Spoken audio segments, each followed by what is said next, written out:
Hello everyone, welcome to my YouTube channel. इस video में हम क्लास 10th मैथ्स की एक्सरसाइज 3.2 के क्वेश्चन नंबर 3 के 5th पार्ट को करने वाले हैं।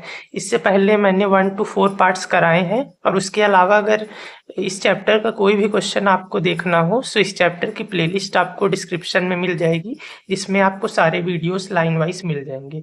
सो अगेन इस क्वेश्चन में भी हमें लीनियर इक्वेशन बनानी है और उसको सॉल्व करना है सब्स्टिट्यूशन मेथड से। सो इस क्वेश्चन में आपके पास है a fraction becomes 9/11 if 2 is added to both the numerator and the denominator. तो सबसे पहले इतना है कि एक फ्रैक्शन है, जब उसके न्यूमरेटर और डिनोमिनेटर में 2 ऐड किया जाता है तो वो 9/11 बनती है। तो सबसे पहले मैं क्या करता हूँ, let the numerator be x. So numerator को मैंने x ले लिया and the denominator be y. So मैंने क्या किया, न्यूमरेटर को x लेट कर लिया और डिनोमिनेटर को y। ठीक है, तो फ्रैक्शन ऐसे होती है ना, x अपॉन y, मतलब न्यूमरेटर अपॉन डिनोमिनेटर, इस फॉर्म में होती है फ्रैक्शन, है ना। सो क्या बोला है कि जब दोनों में 2 ऐड किया है, 2 is added to both numerator and denominator, जब दोनों में ऊपर और नीचे 2 ऐड किया गया है तो फ्रैक्शन कितनी बन गई, 9/11। ठीक है, so this is your first equation. Okay, उसके बाद क्या बोला है, if 3 is added to both the numerator and the denominator it becomes 5/6। तो फ्रैक्शन पहले लिख लो।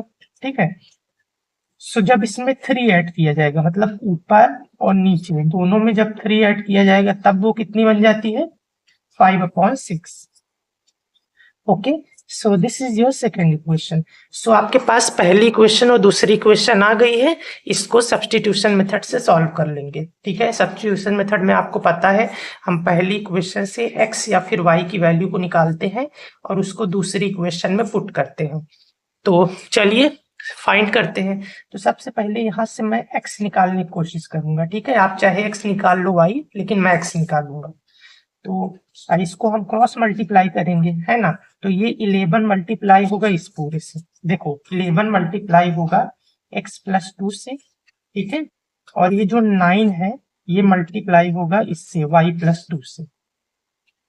हमने इसको क्रॉस मल्टीप्लाई कर दिया। ओके, सो ये हो जाएगा 11 into x 11x plus 11 into 2 22। ठीक है, ये तो आपको पता ही है कि ये बाहर है तो ये इन दोनों से मल्टीप्लाई होगा और ये होगा 9 इंटू वाई 9y प्लस 9 2 जा 18। ओके, सो यहाँ से देखिए 11x, ये इधर प्लस है उधर जाके माइनस होगा, so this will B 9y plus 18 minus 22। 11x equal हो जाएगा 9y, 22 में से 18 माइनस करोगे 4, सो यह जाएगा 4 और बड़े वाले के साथ माइनस है तो माइनस का साइन। ओके, और अब आप x निकालो, सो x निकालोगे तो 11 इधर मल्टीप्लाई है, इधर आके डिवाइड में हो जाएगा, है ना। सो x की वैल्यू आपके पास ये आ गई। ओके, सो मैं इसको थोड़ा सा ऊपर करता हूँ। तो अब हमने x की वैल्यू को फाइंड कर लिया, क्या करेंगे, इस x की वैल्यू को हम दूसरी इक्वेशन में पुट करेंगे। तो मैं लिख देता हूँ यहाँ पर, put the value of x in equation 2। तो दूसरी इक्वेशन में इसको पुट करेंगे। सो दूसरी इक्वेशन ये है आपके पास, तो इसको मैं लिख लेता हूँ कि x+3 अपॉन में y+3 इक्वल है 5/6 के। ओके, सो देखो यहाँ पे आपको x पुट करना है, तो देखो फ्रैक्शन है ऊपर नीचे, है ना। तो पहले इसको मैं थोड़ा सा सिंपल बना लेता हूँ ताकि वैल्यू पुट करने में आसानी हो, वरना ये तो अपॉन में है ही, ये भी अपॉन में आ जाएगा, थोड़ी कैलकुलेशन में प्रॉब्लम आ सकती है। आंसर आ जाएगा लेकिन हमको आसान करना है अपना काम। ठीक है, तो देखिए सबसे पहले इसको भी मैं इससे मल्टीप्लाई करूंगा, क्रॉस मल्टीप्लीकेशन, तो 6 मल्टीप्लाई होगा इससे, 6 मल्टीप्लाई होगा x+3 से, और ये 5 मल्टीप्लाई होगा इस पूरे से y+3 से। तो 6 into x 6x plus 6 into 3 18 equal to 5 into y 5y plus 5 into 3 15। Okay, so इतना आ गया। अब मैं इसको आगे लेके चलता हूँ, ठीक है। तो ये हो जाएगा 6x और 18 इधर प्लस है, उधर जाके माइनस हो जाएगा, सो ये हो जाएगा 5y प्लस 15 माइनस 18, ठीक है।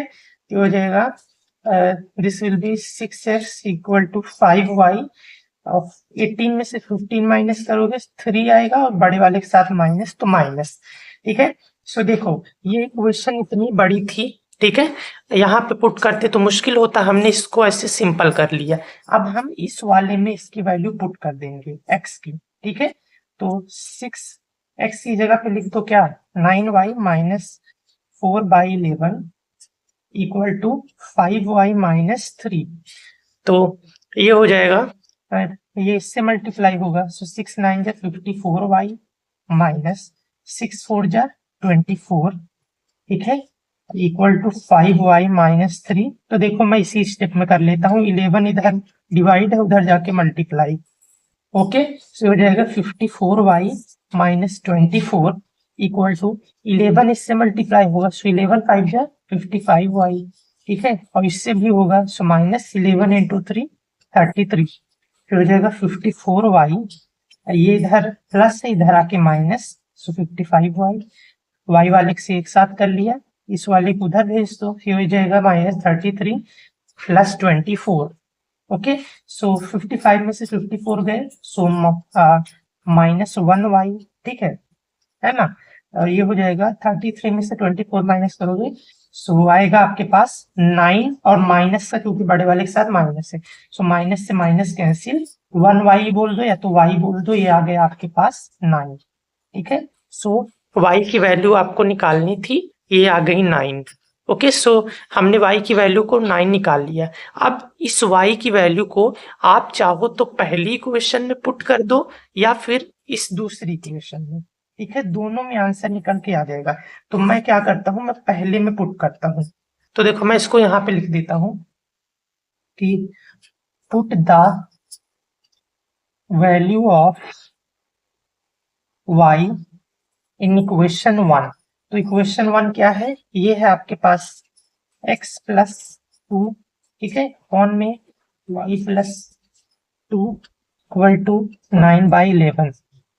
ओके, सो ये है आपकी पहली इक्वेशन। अब आप चाहो तो यहाँ पे पुट कर दो या फिर आप ऐसे कर सकते हो कि देखो इस इक्वेशन से आपने x की वैल्यू ये निकाली थी, ठीक है, तो ऐसे लिख दो x equal to 9y minus 4/11।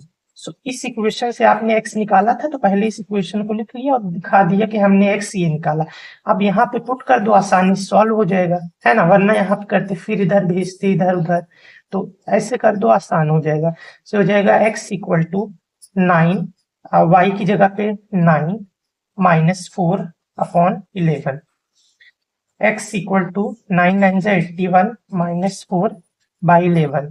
So x 81 में से 4 गए 77 और अपॉन 11, सो 11 से कट जाएगा, 11 1 जा 11, 11 से बन जा 77।